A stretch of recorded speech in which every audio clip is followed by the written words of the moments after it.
Okay, this is number 3 on the EOC Math 3 practice test. It says select two expressions that are equivalent to 1/4 squared raised to the 4x power. So looking at property of exponents, the first thing I can say is a power to a power, you can multiply powers. So I know I can multiply the 2 and the 4x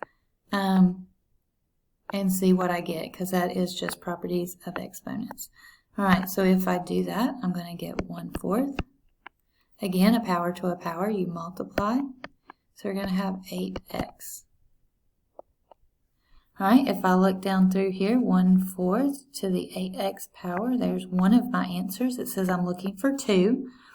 So then I'm going to think, what else can I do? Okay, well, if I have a quantity or a quotient squared, then I can square the numerator and the denominator.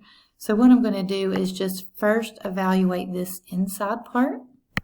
So I'm going to do that by saying 1 squared, and I'm going to say 4 squared. So I'm squaring the numerator and the denominator. I did not change the outside, so that stays the same. So if I come over here and look, I've got 1/16 to the 4x, and I found my second answer. So you're just using your properties of exponents to be able to find two equivalent expressions.